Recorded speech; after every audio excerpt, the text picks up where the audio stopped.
मीरपुर नाम के शहर में तेजस अपनी पत्नी नीरू के साथ रहता था।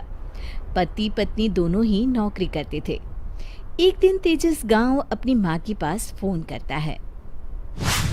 हेलो, प्रणाम माँ। जीते रहो माँ, तुम दादी बनने वाली हो। हैं? अरे वाह, ठीक है बेटा, मैं कल ही आती हूँ। जब माँ जी शहर पहुंची तो बेटे बहू ने बहुत अच्छे से स्वागत किया। लीजिए माँ जी, चाय। अरे गर्मा गर्म पकोड़े ले आओ माँ के लिए। नीरू रसोई में गई और 2 मिनट में ही पकोड़े ले आई। जी ये लीजिए।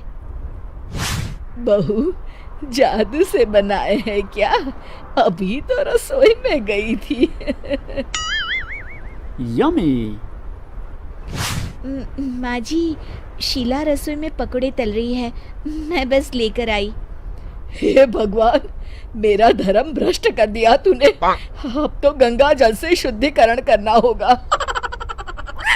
दूसरे दिन, माँ जी मैंने नाश्ता बना दिया है, ऑफिस जा रही हूँ।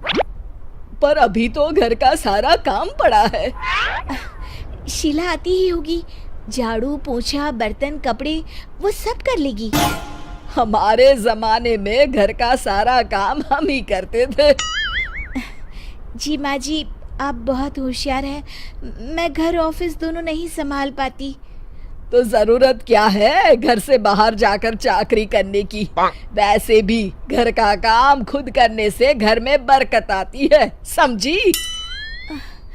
पर माँ जी।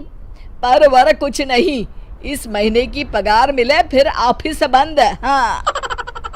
रात को नीरू तेजस से कहती है, सुनिए जी, माँ जी बोल रही थी कि मैं नौकरी छोड़ दूं।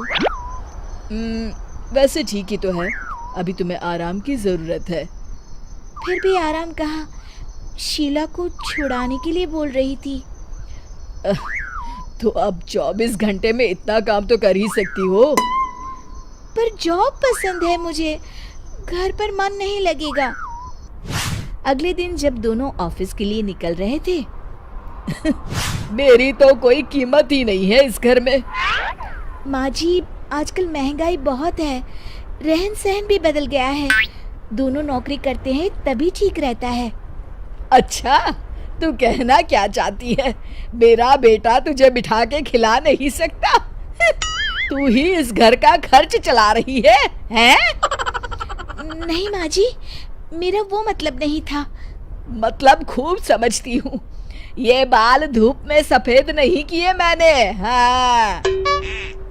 अब तो ये रोज का काम हो गया था। तेजस भी रोज की झिकझिक से परेशान हो गया था। एक दिन उसने कहा, नीरू, वैसे भी तुम्हें मैटरनिटी लीव मिलने वाली है, तो अभी से ही छुट्टी ले लो। पर क्या, मेरी सैलरी अच्छी खासी है। आखिर नीरू ने रिजाइन कर दिया। जब बच्चा हुआ तो घर में सब बहुत खुश हुए। कुछ दिनों बाद तेजस फाइल देख रहा था। क्या हुआ तेजस, कुछ परेशान लग रहे हो? हाँ, वो हमारी जितनी सेविंग्स थी वो तो हॉस्पिटल में और छठी के फंक्शन में खत्म हो गई है नीरू। और अभी वैसे मंदी चल रही है तो मैं बोल रही थी कल मुन्ना को हेपेटाइटिस का टीका लगवाना है। नीरू, क्या पोस्टपोन नहीं कर सकते? नहीं जी, बिल्कुल नहीं। अब तेजस को समझ में आ रहा था कि उससे गलती हुई है। पैसों की कमी का असर घर के माहौल पर भी पड़ रहा था। अगले दिन, बेटा मेरा चश्मा और ये दवाइयाँ ले आना, पर्चा देते हुए माँ जी ने कहा। जी।